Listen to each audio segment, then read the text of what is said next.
Hi all, this is Harry at the Chromatorium, and I just wanted to make a tutorial for you for the kits for the Stardew Valley inspired seed packet keyrings. So here you'll see I'm just unpacking one of the kits, and this is what you will receive. So it's the backing for this keyring, the plastic canvas.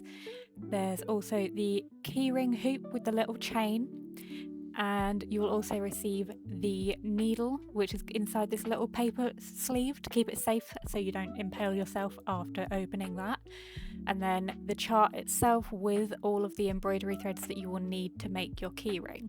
These are all symboled up so that they match up along to the pattern there to make it nice and simple for you. So once you've got your chart ready and you're ready to start stitching, all you need to do is find the center mark, which is here where the two red lines intersect, and you'll see that the stitch below that is just the dark purple square, but we're going to go onto the canvas and count roughly to where the middle is so you get an idea. But then we go back to the chart and we're counting down, so it's 4, 5, 6, 7, 8 stitches, and then on the canvas 1, 2, 3, 4, 5, 6, 7, 8 stitches, and we're going to put a little mark here, and that's to make sure you keep your center with that little hole that's pre-cut to keep in mind. So then take your needle and find the thread that you need to be using to start off. I start here, which is the white square on purple, which is number 34. So if you just poke your needle through there and pull out one strand of the thread, give it a tug, and it should come loose quite easily. And then you're just going to thread the needle with the two cut ends because we used a loop start here. So that helps to keep it a little bit more secure. It's a little bit fiddly, but you get the hang of it pretty quickly. So here, just threading the needle with the two cut ends. Pull that through. Just smooth it down, and then you can see on the other end here, that loop.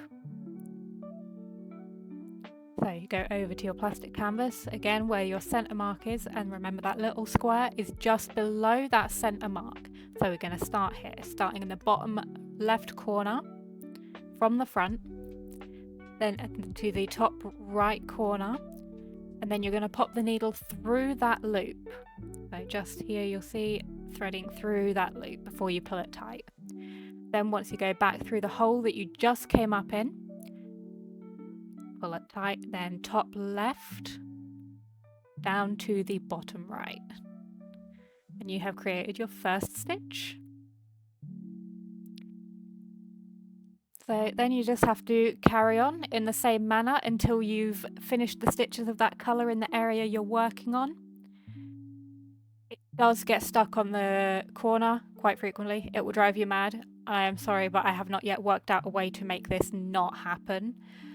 So yeah, once you've finished with that colour, again you'll just see me finishing the last stitch here, you flip over your plastic canvas and you'll thread the needle under a couple of stitches here. So I'm just going under 2 stitches there.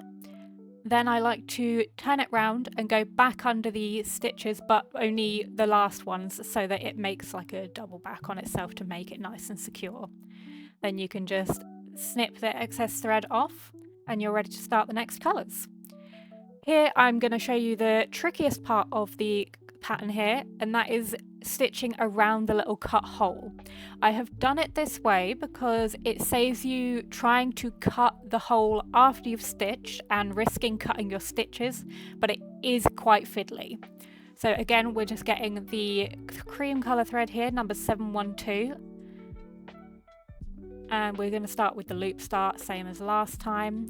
But we start a stitch or so away from the gap, so you're anchoring your thread before you're approaching that hole or anything to do with it. Again here, bottom left, top right, through the loop and back down through top right. Rage quitting because it's got stuck again.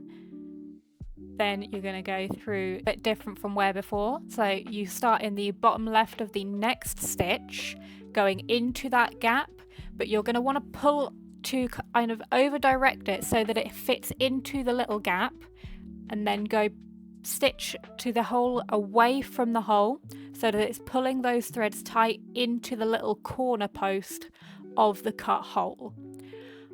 I know it sounds confusing. I cannot think of a better way of explaining it to you, but I promise you will get the hang of it. It's just fiddly, and it's the easiest way I can work out for this tutorial how to show you to stitch around this hole without risking cutting your own stitches afterwards.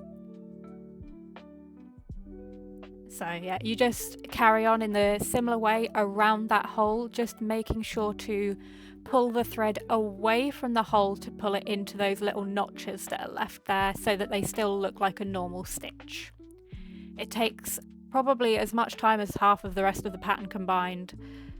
I apologise, but I do think it gives the tidiest finish to the finished keyring when you are done. So yeah, here we're going back on the top stitches here. So again, just nudging the threads into those corner posts if necessary, and then stitching your way along the back. Getting really annoyed because it's getting stuck every time. Yeah.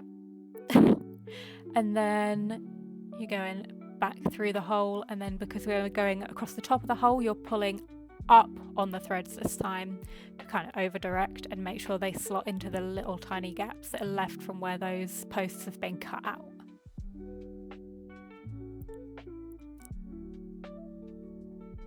There we go, and then onto the last stitch across the top here. There we go. Then you just flip over and fasten that off the same as you would previously, and then when you are done with your pattern, you'll be left with this little stitched keyring here. All you have to do is trim around it, but leaving a little bit of plastic to make sure that you're not cutting any of your threads.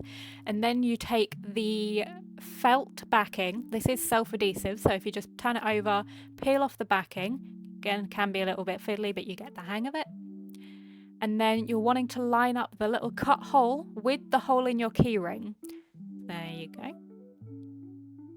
Then just give it a nice solid press all the way around. Make sure that's stuck as firmly as possible. Okay. And then you're going to trim off the excess of that sticky felt.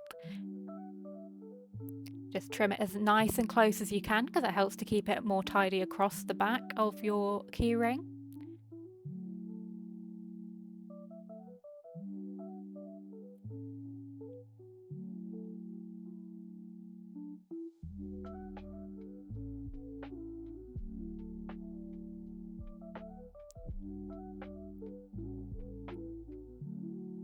Does help to have nice sharp scissors for this part, I will admit.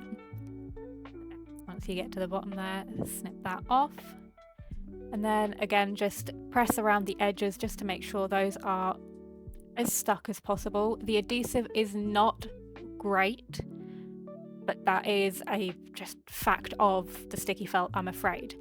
Now notice here that I am using a different design. That is because I forgot to press record when I was finishing off the melon design. So, because my useless melon did that, we are now onto the starfruit design. So you see me here, starting to do a running stitch around the edge of the design here. And this is just to help secure that felt and make sure that your keyring lasts as long as it possibly can.